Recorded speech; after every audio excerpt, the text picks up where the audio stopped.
You know, the politicians, particularly our Prime Minister, love to tell us how resilient our communities are and how he knows we will build back. And it's like, yeah, we're being resilient because we have to. How about helping us? Good evening. Much of the northern river city of Lismore is underwater tonight. Its worst flooding on record, completely breaching its protective levee, with locals forced to scramble onto rooftops. 500 flood rescues have been conducted, with efforts underway tonight to reach hundreds more people still trapped in their homes. Extreme weather warnings remain in place across the state's northeast, with an extraordinary 775 millimetres of rain falling in the worst hit region. Lismore's Wilson's River has peaked above 14 metres, its highest level since records began. The result? Devastating, bringing heartbreak and heroism as rescuers in tinnies formed a highway of hope on the water. Good morning. A catastrophic weather system continues to unleash devastation on Australia's east coast. At least 7 lives have been lost and 2 more people are missing in Queensland as the Brisbane River reaches its flood peak this morning. It's feared that tens of thousands of homes will be flooded in the coming days. But right now, as we go to air, a major flood emergency is unfolding in north-eastern New South Wales as that weather system tracks south. Bill Hogan is in Lismore for us this morning. Bill, you've been part of a dramatic rescue there. The flood crisis gripping this part of the state is certainly taking a toll. The Wilson's River at Lismore has peaked at more than 14 metres. That's 2 metres above the peak, set way back in 1954. But the Weather Bureau believes further rises are possible, and we have more than 60,000 people subject to a flood evacuation warning. This isn't about people who didn't take the right precautions. To leap from known historical records and then just top it by 2.5 metres is incredible. Now that led to a terrible emergency. In dire straits here, can't get onto the roof. Thinking it's starting to swim to the neighbours. Not sure what to do from this point. I was so worried for my family, and you're so worried for all the people around you, and you're just not sure how or what you can do to help. We've got multiple people stuck on the roofs around here. Yet to see any sort of boat. We've had a couple of civilian people come around. I start thinking maybe this is it. To hear people screaming and yelling and watch caravans bobbing around and fuel pouring out from under your house, massive amounts of panic. So it's pretty traumatic all round, really.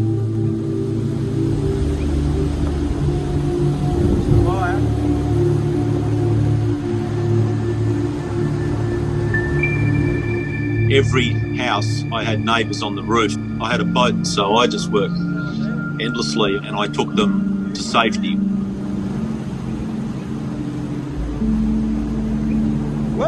As all that happened, my own house was being engulfed by water. I didn't even think about it. It didn't even enter my head till the next evening, really. Anything to do with property, we were just saving people. In fact, not since records began in 1870 has Lismore been swamped like this. The 1974 record was just over 12 metres. Today, it pushed past 14. It's 74. You got about 2 foot of water under the house. 2.5 feet. This is 2.5 metres up the house. SES volunteers are exhausted. Our town, our home, just gone. The lady just said a house washed away. I feel devastated for these poor people. Evacuations began 2 a.m. An hour later, the levee would burst, Lismore was going under, and the SES would receive hundreds of calls from in and around this small northern town. Our house is up on stilts down there. About 5 o'clock, it went from about the mailbox all the way up. Everything's gone. When no rescue could be done by water, it was done by air. Because helicopters were the only way of plucking evacuees from rooftops. There's 26 of us on the roof waiting to be rescued. Lakeside Lodge is part of a lake now, and for motel guests there was nowhere to go but up, and nothing to do but wait wet. As you can see, all our cars are now destroyed. We've got 4 houses in a row with people trapped in attics. I'm on my roof. The water's still rising. My dog is stuck inside my house. So I've never ever seen in my life. nobody alive has. And obviously it's been a very traumatic experience for a lot of people. This is just some of the couples that we've had here. This is the camaraderie, that the spirit of everybody here. There's lots of people that are being cared for from different tinnies and different boats and different walks of life. And this is the joy and being able to, the satisfaction of being able to come into the higher ground and know that you're safe and that he's with his beautiful wife and can go and have a couple of days. This is one of many rescues that have been happening here today, Ange, and certainly a happy scene to see that he's now on dry land. It might be famously flood prone, but nobody in Lismore predicted this. What is normally a busy road became a nautical highway as people in boats answered frantic calls from those who were stranded, many having scrambled onto their roofs. 2 metres higher than we were expecting, and it just rose so fast. These guys were our neighbours, they saved our lives. From older residents to the very young, and their pets. Come on, mate.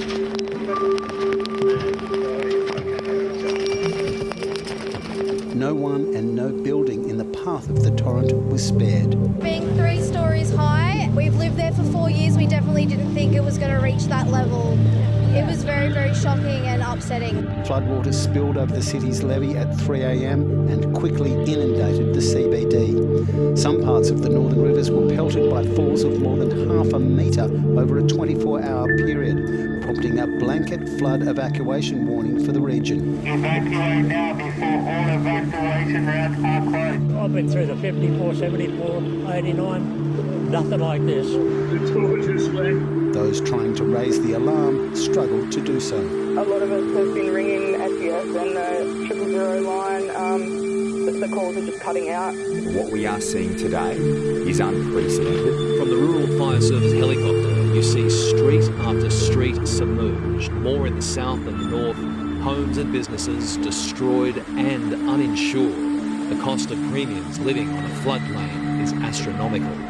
This is how Lismore looked at 12 metres in 1954. It will always look like this at some stage when La Nina comes to town. There wasn't enough time for this water due to the 2 La Ninas in a row to be released, to be ejected into the ocean. We have a higher probability of flooding. There is a lag effect with all this extraordinary rain, with the high mountain ranges around Lismore. It's going to keep on falling into the township over the coming days as we see rescue after rescue after rescue. The rain is simply relentless, more than 700 mil since last Wednesday, and it's anticipated a further 150 will fall by midnight tonight.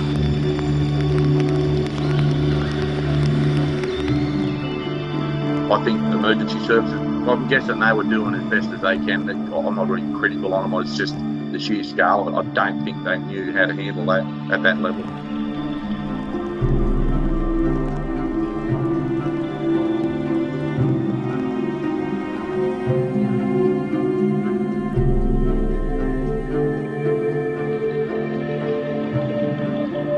There's anger about the complete just non-comprehension of the scale of what's actually gone on and a delayed response. It just doesn't make any sense. It's almost like they just wanted to ignore it. The water is rising. No more compromising. When the Prime Minister came, he kept himself separate from the people of Lismore with a cordon of police. You know, you don't really expect the Prime Minister to clean out an entire house, but, you know, just no capacity to really trust the local people and listen to their voice is outrageous. That's right. Obviously, it's a great show of community spirit. People out there taking their tinnies out, doing whatever they can to help. I'm not sure if you can still hear me, Bill, but I noticed that they were telling you that they have actually been living in Lismore in that home for half a century. Have they seen flooding like this before? Flooding like this before? Well, he was quite positive before. He was saying that he has seen floods like this, and he said this is by far the worst he's seen. The rapid rate at which the rain came and how quickly it swallowed up all of Lismore in literally a matter of hours. This time yesterday we arrived and there was just a couple puddles really, and then overnight it's just turned into this. This is an event that's caught everyone by surprise. Lots of locals, including him, that has never seen anything like this. So this is certainly an unprecedented situation for many people here. It's still yet to reach its peak. We're at 14 metres at the moment. It's likely that's going to be 4, and that is bigger than any flood we've seen. The 1954 flood, it was around that, so now it's going to be breaching that. So this is the biggest flood that Lismore's ever seen, and a lot of people here are still in shock. It's going to take some time to recover from this. A lot of people don't think that they will economically. It's been through a lot, Lismore, as a town, and this is certainly going to be another blow. With thousands of homes affected in Lismore alone, the SES put out a call for community members with boats to assist. One of the neighbours was driving around his boat helping people, so I just got to lift up to my mum and dad's, and they were on the roof, and we've been camped up on the roof there. I've got a surf light saving background, and I was like, okay, I'm going to get out here and help and do what we can. Questions will be asked about how so many people came to be trapped in an area well accustomed to dealing with floodwaters. But for those on the front lines here today, there simply hasn't been time for that. This rescue effort has been relentless. I want to make it clear that we are doing everything we can to provide help and support as quickly and as safely as possible. Support is exactly what's going to be needed, considering what people have been through. We saved a neighbour 2 doors down. He was hanging on to his roof awning. No one could hear him because he's underneath the awning, so we got him. He made it. This is a city coming to terms with a flood emergency on a scale it's never seen before. Bruce Mackenzie, ABC News, Lismore. As we go to air tonight, there are 17 evacuation orders in place, and dozens more communities have been told to get ready to flee their homes as the weather system moves south. Defence Force aircraft have now been deployed to the region. Cayman Gok is live for us at an evacuation centre in Lismore. Cayman, how are people coping there? Well, Juanita, I just spoke to a woman named Kim who lost her home, and she told me we're doing the best we can and we're all in the same boat. There are hundreds of people who are staying the night here at this evacuation centre at Southern Cross University tonight. SES crews and Salvation Army volunteers are walking around ensuring people have bedding and are fed dinner after an incredibly stressful day, but they will be here for a while as the Wilson River continues to rise. Wrapping their arms around exhausted evacuees, SES volunteers are working tirelessly. Among those fleeing their home was 79-year-old Elma Hancock. It took 2 hours and we had over a metre of water in my daughter's house. It was just so exhausting. There are evacuation orders in place across the state. In Grafton in the Northern Rivers, a big top resembled a pool. It's pretty scary stuff. It's a similar story through the region, this in Byron Bay. While in Murwillumbah, a man went for a paddle with his dog in his backyard as water surged through the town's main street. And there is no reprieve. Storms are forecast throughout the week and set to spread to the south of the state. Dangerous and life-threatening flash flooding is still likely to occur. 62,000 people are impacted. There have been more than 500 flood rescues and more than 1,000 calls for help. This is a natural disaster of unprecedented proportions for this region. Defence Force personnel are on the ground. The wild weather is hampering the use of aircraft. Boats are rescuing scores of people. The difficulty being it has been night. Sending some of the boats out when the rivers are quite raging, strong, swift, debris in it can be very, very dangerous for our rescuers, and we don't want to put our volunteer lives at risk. Authorities are disappointed not everyone is heeding advice. Much tragedy occurs when those instructions are not followed, particularly about driving through floodwaters. It occurs every single time we have a flood across our state. Please don't drive through those floodwaters, and if those evacuation orders are in place, please leave. Ballina Road has turned into a river where boats have been coming and going non-stop, rescuing people who've been stuck in their submerged homes for hours and dropping them off here. People who need medical help are attended to while others head to the evacuation centre. The Premier is speaking with the Prime Minister about financial help and promises communities they will be supported. We're not going to put a dollar figure on providing support. This is about getting our communities back on their feet as quickly as possible, and whatever financial assistance we can provide, we will. But for now, the primary focus is saving lives. Cayman Gok, ABC News, Lismore.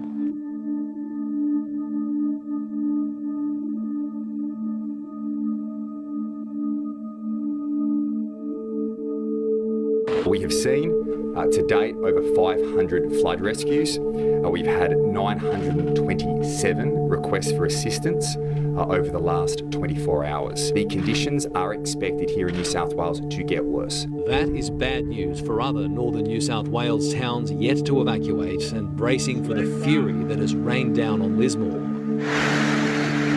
There is moderate flooding in Grafton, where the Clarence River could reach 7.5 metres this evening. Homes and shop fronts are being sandbagged.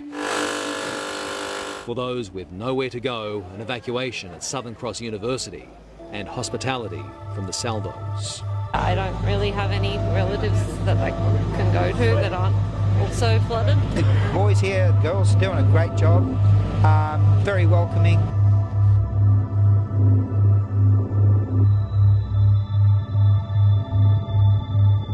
Just all destroyed, power goes out. Sadly, the microphone can't pick up the stuff.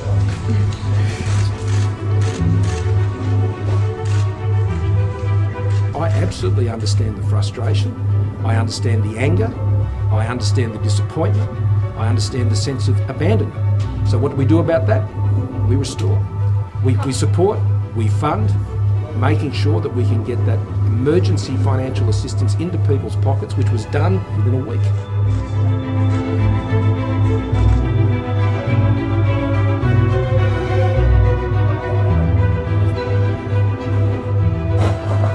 As for Scott, it was good to see him do what he did, but it needs to be easier just to access the government services. It's just so complicated. Like, it should be a little bit easier to do.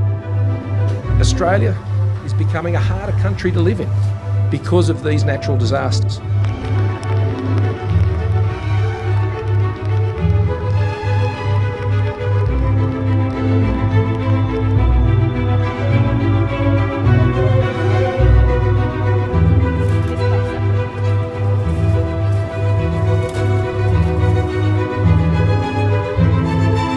Here in Lismore today, we are in that climate catastrophe future, and the cost of not admitting it isn't just political. The cost of not admitting it is communities that aren't prepared, communities that are in shock and devastation on this scale.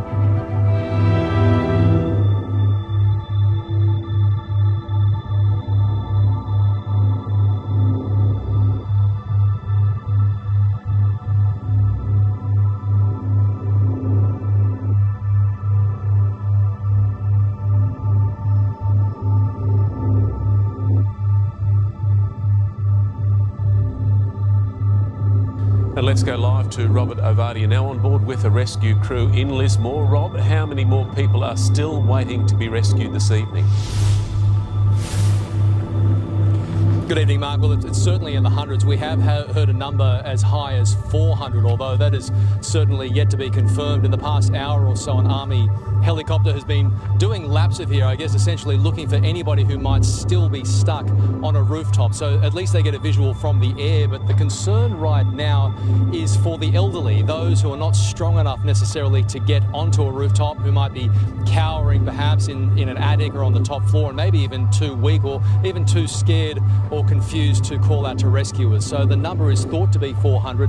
There is a degree of good news, however, in that this is thought to have peaked right now as we go to air at 14.37 metres. That means anybody who currently is above that waterline will be safe, even if they have an uncomfortable stay tonight. Bill, we're seeing pictures now of another rescue that played out just as you were sitting there. I think a tinny went over. We see people clinging to power poles. Talk us through what happened. Yeah, so we were just we were out at another search, and we were out rescuing those other people, and we saw that the dinghy had capsized, and then the people on board were clinging onto power lines, and they were trying to hold on as the rapid water increased. It was quite fast. It was really flowing at that.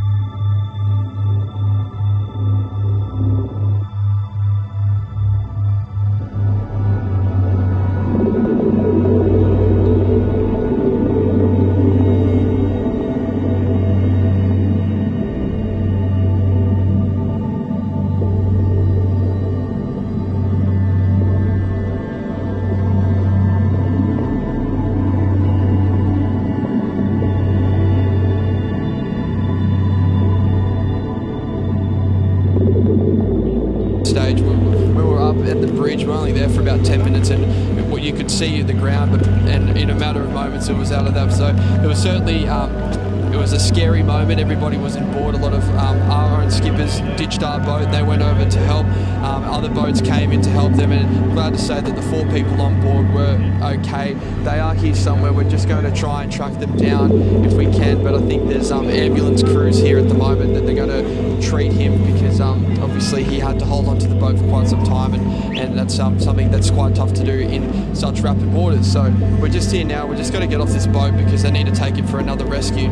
So I'm just going to try and manoeuvre that now. Okay. You're on the water. What are you seeing? As you dug under power lines, that's how high the water is?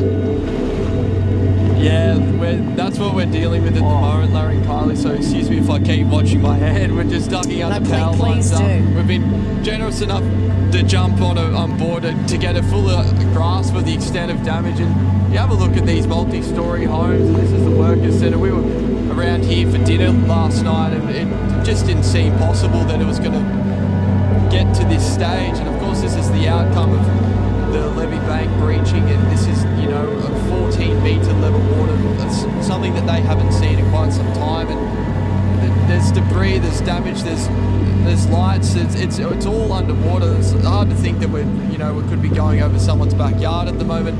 Obviously we're trying to navigate it around so we don't run into anything below. It's hard knowing what's below, but it certainly is quite a serious operation at the moment. There is lots of tinnies that have been out with lots of people out.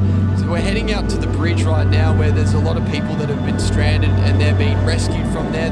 It's the one point that they've been left to be able to stay there because they've had to move from their homes. But a lot of people have been spending hours onto rooftops waiting to be rescued, but it's simply just too tough of a task for the SES crews to do alone. We've had hundreds of volunteers that have come here jumping on board boats to try and help them out as well. Many of them are being brought to shore. When they come to shore, it's just tears of joy, and it's a big relief, and it's a very scary thing for this town. You know, they've obviously been through some floods before, but nothing like this. It's a real sense of... Yeah, let's hope they stay safe through the night. Rob, thank you. Also in Lismore 7's Bill Hogan, who's been on the go since the early hours of this morning and has been caught up in some astonishing flood rescues. Bill, you've witnessed extraordinary scenes.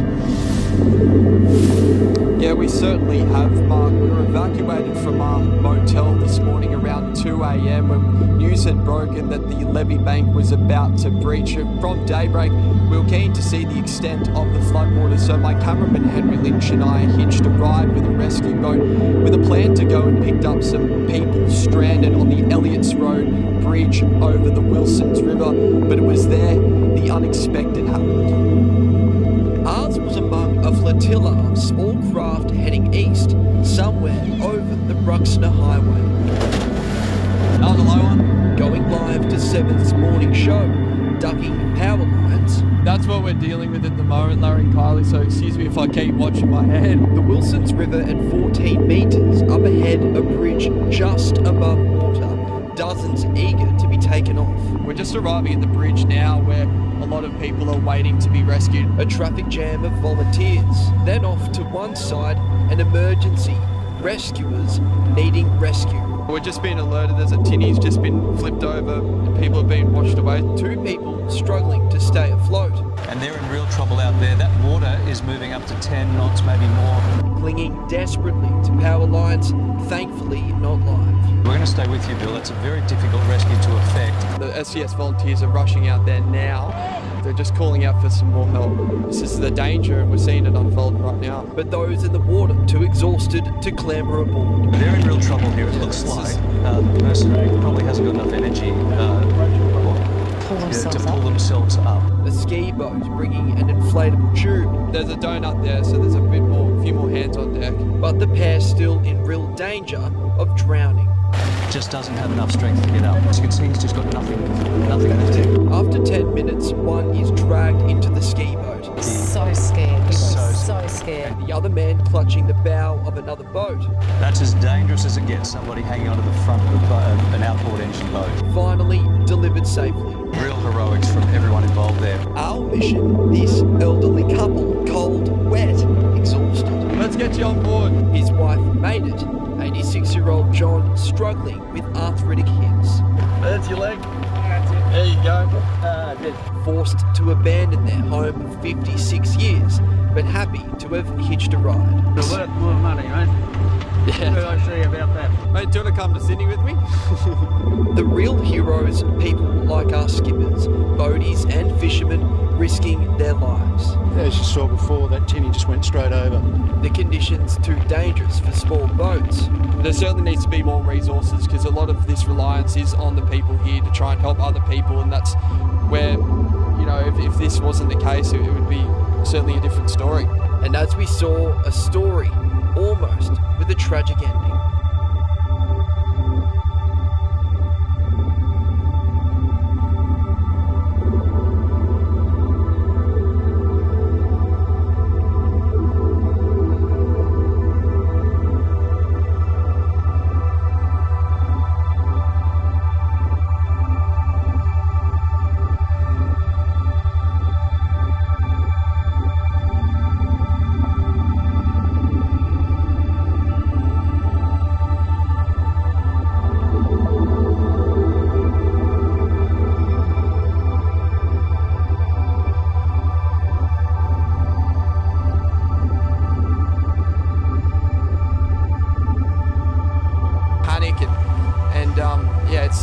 The town is really rallying behind each other today.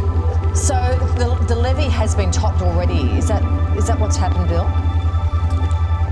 Yeah, that's right, Kylie. So the levee we were told last night that the levee was going to top at around 6 o'clock, but when we went to bed, we got a text message at about 1:45 saying that it was going to top at 3.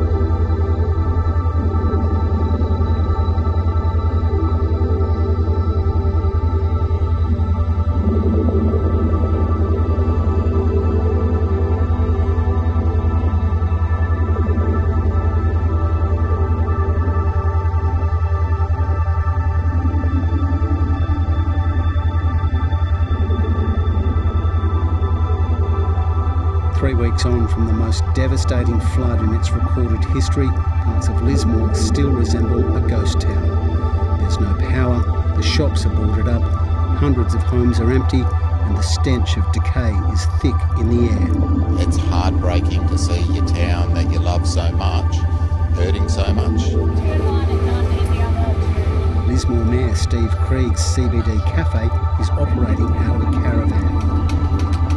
Business is brisk and there's virtually no competition. But the damage done by a second major flood in less than 5 years has left many people spooked. I know people that aren't going back to South Lismore. They don't want to do it anymore. People won't want to go back to North Lismore. Flood insurance is a luxury few can afford. About 27 years. For people like Will Nissen and Nikki Fitzsimons, it will be a case of clean up and start again. There's really no other option though. It's not like we've got money hidden somewhere that we can just go and buy somewhere that doesn't flood. And for those who decide to sell up and move on, it's unclear what their properties will be worth. It's the unknown. Realistically, we've been speaking to a lot of finance brokers, valuers, and we're a little bit of an unknown. Lismore is the regional centre of the Northern Rivers, home to a major hospital and university. Flooding is part of its history. Much of Lismore is underwater this morning. There's been massive evacuations made from the flooded areas. The city's $21 million levee was overtopped in 2017, but this latest flood was almost 3 metres higher and 2 metres above the highest levels ever recorded. SES Flood Intelligence Officer Ed Bennett says there's a worrying trend. I calculated that the 2017 flood was the 1 in 35-year flood. But we've had 5 of those in the last 60 years. former Mayor and Chair of the Lismore Floodplain Management Committee, Vanessa Eakins, says it's not as simple as building a bigger levee. We need something like from the Game of Thrones to protect us from the water that we saw in this event. The federal government has promised $10 million for a Northern Rivers flood modelling study. The Commonwealth could also underwrite insurance, as it did recently in far north Queensland. It's there now, it's a vehicle that we can use, and we have to look at that as well, because, as you said, people can't get flood insurance, we've got market failure. The impact is going to be felt regionally, right? And when Lismore isn't doing well, it really does put a bit of a drain on the rest of the region.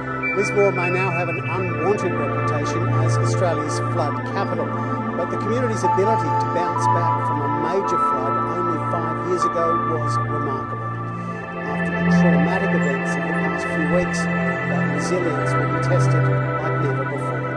Bruce Mackenzie, ABC News, Lismore.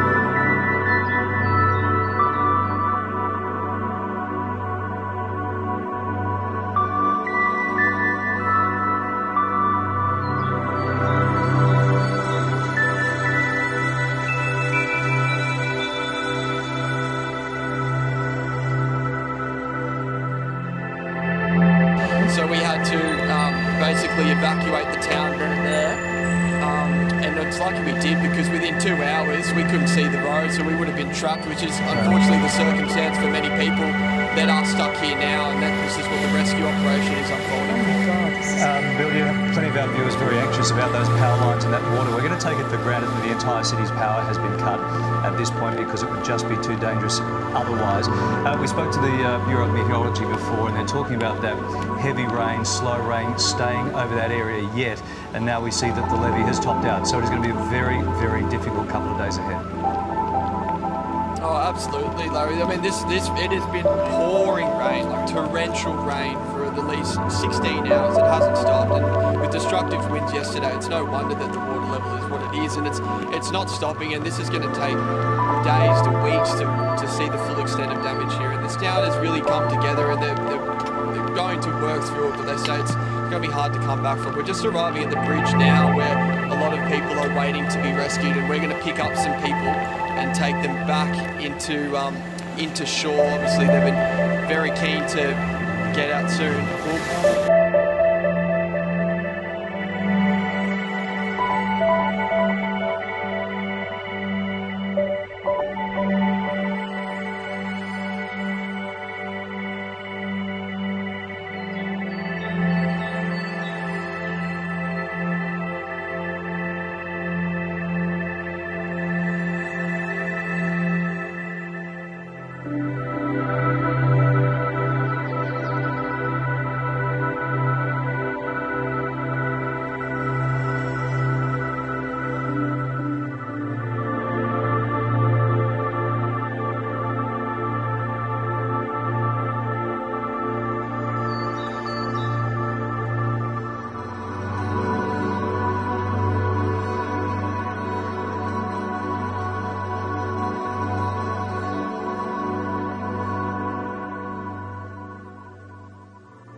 As we go to air tonight, there are 17 evacuation orders in place, and dozens more communities have been told to get ready to flee their homes as the weather system moves south.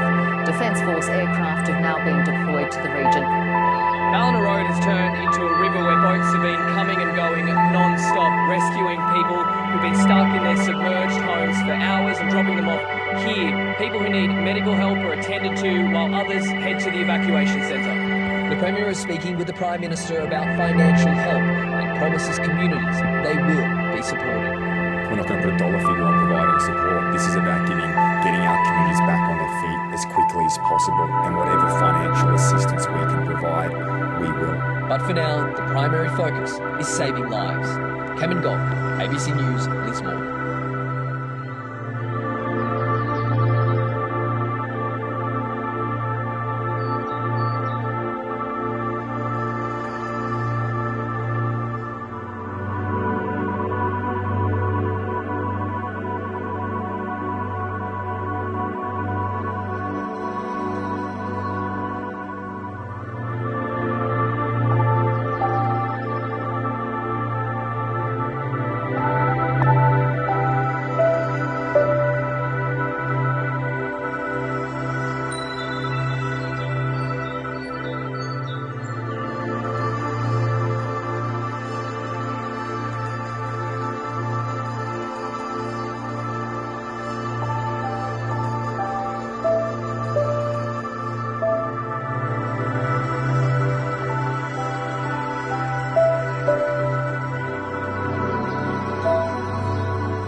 Well, those people have come from homes on the south side and east.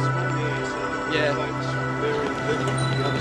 Well, actually, you might be able to explain this better. Can you tell us where they're coming from? There's a whole heap of people with boats on that side, dropping onto the bridge.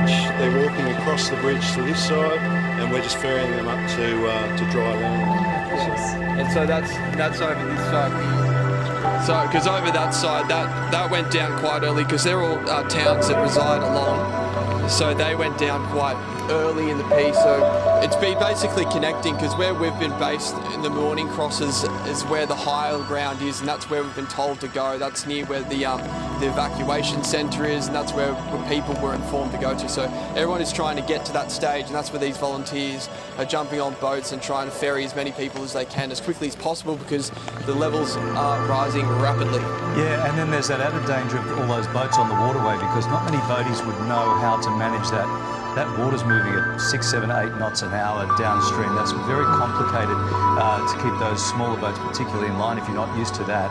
So what are your hopes there now, Bill, to pick up a couple of those people off the bridge and just keep moving them around? Yeah, so we're just going to pick up some people, anyone that's in need. Obviously these people have been trying to prioritise people that need to get to shore as quick as possible, and they are the elderly, they're young kids, they're old dogs, and there's people that need urgent attention, and we've got quite a lot of ambulances are coming down to meet them when they arrive, because they're spending our time in the cold and in the wet for several hours, and some of them can't really swim very well, have been forced to swim to safety to try and get on top of their roof. So it's a lot of people are, I guess, really struggling to, deal with this in their own way. When people arrive, they're in shock, they're traumatised, they're very emotional, because it's certainly something that Lismore has never experienced before. Of course they've had floods, but they say that this is nothing compared to that. Look, if we weren't looking at it with our own eyes, Bill, it would be actually hard to even comprehend. I think we're used to seeing floodwaters rise up telegraph poles, etc., and road signs, but to see the roof of a service station eclipsed, to see it right through to the roof of a McDonald's restaurant, this is incredible stuff. We will come back to you very soon. Thanks, Bill.